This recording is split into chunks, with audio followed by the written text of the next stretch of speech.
तो जय हिंद, जय भारत, जय Mata Di. Welcome back to channel JMDI academy. आज का टॉपिक बहुत इंपॉर्टेंट है, थंबनेल से अंदाजा लगा लिया होगा। हमारे साथ है प्रिंस। अब प्रिंस ने अपना सरनेम लगाया है तो अब प्रिंस बन गए हैं प्रिंस नेम, राइट। तो आगे की जानकारी से पहले बताऊं कि प्रिंस जब हमारे यहाँ आए थे तो सिर्फ प्रिंस लिखते थे। ऐसे कई लोगों के सवाल आते हैं जब हम यूट्यूब पे वीडियो डालते हैं कि सर मेरा सरनेम नहीं है या मेरा खाली फर्स्ट नेम है, तो क्या मुझे मर्चेंट नेवी में दिक्कत आएगी या किसी डॉक्यूमेंट में दिक्कत आएगी। तो ये वीडियो उन सब के लिए है। तो आपको जानना बहुत ज़रूरी है कि स्टेप बाय स्टेप क्या प्रोसीजर है। हो सकता है कि आपके स्टेट में थोड़ा सा प्रोसीजर अलग हो, बट समहाउ वो मिलता जुलता ही होगा कि कहीं कहीं पेपर का नाम अलग होगा, बट समहाउ वो सेम ही होनी चीज़ें। तो प्रिंस कहाँ से हो? हरियाणा जींद से सर। तो प्रिंस है हरियाणा जींद से। तो प्रिंस जब आप यहाँ आए, आपने मर्चेंट नेवी के लिए काउंसलिंग लिया, तो क्या बात हुई थी हमारे काउंसलर से? जब मैं यहाँ पर आया तो मैं उर्मिला मैम थी यहाँ पर। ओके। मैंने जब उनको अपना नाम बताया, मतलब उन्होंने इन्फॉर्मेशन दी मेरे बारे में। उन्होंने देखा कि मेरा नाम अकेला प्रिंस है, तो मैम ने बताया कि आगे जब आप किसी भी कंपनी को ज्वाइन करोगे तो आपको वीज़ा मिलने में दिक्कत हो सकती है, क्योंकि आप किसी और कंट्री में जाओगे, XYZ कोई भी है, वहाँ पर कई कंट्री में होता है जहाँ सरनेम के बिना वीज़ा नहीं मिलता। इसलिए मैम ने बताया कि ये मैंडेटरी है, आप इसको करवा लो तो आप अच्छा रहेगा। जी। So point number 1 to be noted out here is कि अगर खाली आपका सिर्फ नाम है और सरनेम नहीं है और आप merchant navy as a field choose कर रहे हैं, तो किसी कंट्री में ये मैंडेटरी होगा कि आपका सरनेम होना जरूरी है, तो वहाँ आपको वीज़ा की दिक्कत आ सकती है। तो इसलिए सरनेम होना जरूरी है। So coming to the next point, तो चलिए आपको पता लगा कि हाँ यार सरनेम तो नहीं है मेरा, तो तब आपने एडमिशन लिया कि एडमिशन लिए बिना ही चले गए? नहीं, मैंने एडमिशन लिया और मैम से और किसी से एडवाइस ली। ओके। और मेंबरशिप भी यहाँ JMDI से। ओके। और मुझे पता चला कि वो बोले कि आप लोकल में पता करिए कि क्या प्रोसेस आपके यहाँ।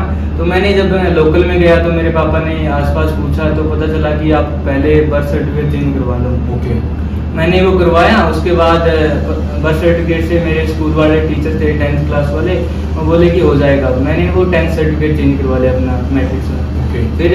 फिर मैंने उसके मतलब बाद 10th आपने पहले बर्थ सर्टिफिकेट में प्रिंस नेम लिखवाया पहली बार, फिर आपने 10th के डॉक्यूमेंट्स। हाँ, उसके बाद मेरे को पता चला कि ये करवाने की जरूरत भी नहीं थी, क्योंकि आप एक होता है गजट, उसकी हेल्प से आप हर डॉक्यूमेंट में करवा सकते हो इंडिया में। मैं स्क्रीन पे आपको एक छोटी सी पिक्चर दिखा देते हैं। ये देखिए, ये जो है ऐसा एक गवर्नमेंट ऑफ इंडिया का गजट एक मतलब एक फॉर्म होता है, ऐसा वो भरना होता है जी। वो फॉर्म होता है। मैंने फिर एक वकील से भी मेरे पापा ने वो बात की, उन्होंने काम और आसान करवा दिया लोकल में। फिर उसके बाद उन्होंने मेरा 1 महीने में वो दिलवा दिया, मतलब 15 दिन 1 महीने में आ गया था मेरे पास वो। उसके हेल्प से मैंने फिर आधार कार्ड चेंज करवाया ना।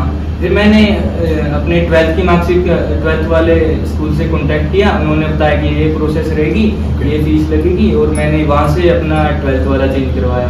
उसके बाद उन्होंने मेरा हर डॉक्यूमेंट में नेम चेंज कर दिया। तो ऑलमोस्ट आपके अभी आधार कार्ड चेंज हो गया है, आपका 10th का मार्कशीट चेंज हो गई, 12th की मार्कशीट भी हो चुकी है, प्लस आपका बर्थ सर्टिफिकेट भी आप प्रिंस की जगह सारी जगह प्रिंस नैन हो चुका है। तो ये स्टेप बाय स्टेप प्रोसीजर है। मतलब एक तो अगर आपको कहीं से भी कुछ सोल्यूशन नहीं निकल रहा है तो आप पहले तो मतलब जैसे प्रिंस ने बताया कि बर्थ सर्टिफिकेट ना भी चेंज कराते हैं तो सीधा एक गैजेट होता है,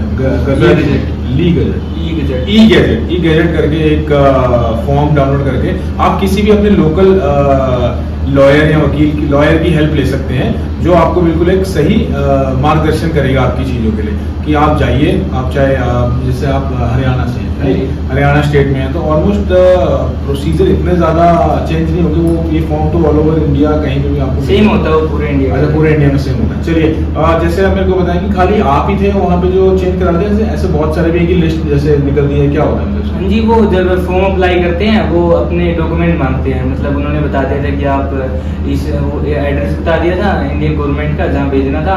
हमने वो प्रोसीजर फॉलो किया और हर डॉक्यूमेंट भेज दिया। तो क्या क्या डॉक्यूमेंट अगर मैं पूछूं? उन्होंने, जैसे मैं माइनर हूँ इसलिए मेरे को मेरे पेरेंट्स के भी डॉक्यूमेंट्स की जरूरत थी। मैंने पेरेंट्स का लगाया, मेरा लगाया, और रीजन बताया कि क्यों चेंज करवाना है। पेरेंट्स के मतलब अगर मैं पूछना चाहूँ तो क्या क्या डॉक्यूमेंट लगेगा? वो आधार कार्ड था मेन, तो और कुछ नहीं था। आधार कार्ड एक मेन एस्पेक्ट था, और कोई एप्लीकेशन वगैरह लिखाई होगी? एप्लीकेशन थी जिससे रीजन से आप चेंज करवाना चाहते हैं। ओके। और जैसे आप माइनर थे, पापा ने साइन किया? पापा ने साइन किया, तो उसके साथ उन्होंने हमने वो 2 गवाह के वो भी लगाए डॉक्यूमेंट्स क्या ये बंदे रहेंगे इनकी वजह से। अच्छा, वो और पुख्ता हो जाएगा हाँ, कि आप पूरा यहीं पुख्ता। रहते हैं और जी। आप लोगों को पहले से जानते हैं, जी। वो तो कोई रिलेटिव भी कर सकता है आपको, जो आपको रिलेटिव पहले कोई से- आपके जानने या आपके कोई वाला नेबर हो सकता है, neighbor हो सकता है। ठीक है। उनके बाद यही हमने वो भेज दिया, फिर उन्होंने ऑनलाइन होता है ये PDF आ गई थी 1 महीने के करीब में।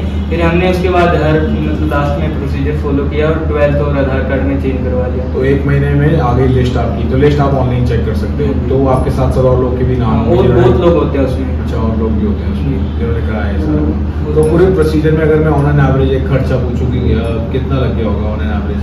इसमें कम ही लगते हैं, जैसे गवर्नमेंट फीस होती है जैसे गजट की 1000 रुपये, और पापा के वो दोस्त थे वकील इसलिए उसमें भी कम ही लगा।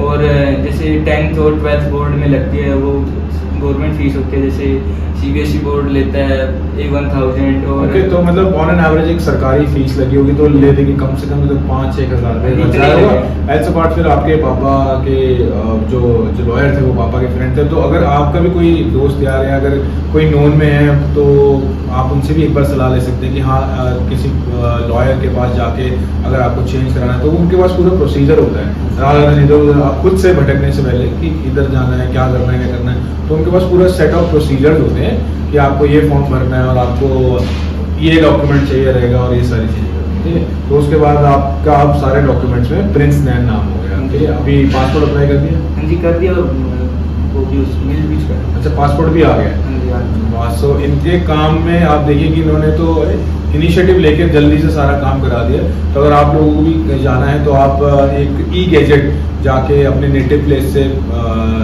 किसी भी वकील से पूछेगा कि ई-गैजेट से आप अपना सारा प्रोसीजर कैसे कर सकते हैं, and then you are good to go and you can change your name. Like अगर पहला सिर्फ सिंगल नेम है तो आप अपना सरनेम भी लगा सकते हैं, राइट? ठीक है, और इसमें मेरी JMDA ने बहुत ज़्यादा हेल्प की ये बनवाने में।